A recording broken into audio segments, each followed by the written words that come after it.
బుజ్జి చెయ్యి పైకెత్తు, చెయ్యి పైకెత్తు. కళ్ళు బాగా తెరవండి.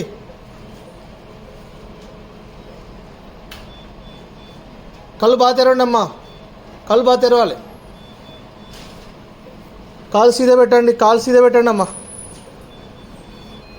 కళ్ళు బాగా తెరవండి, బాగా తెరవాలి తల్లి. ఇంకా మంచి తెరు.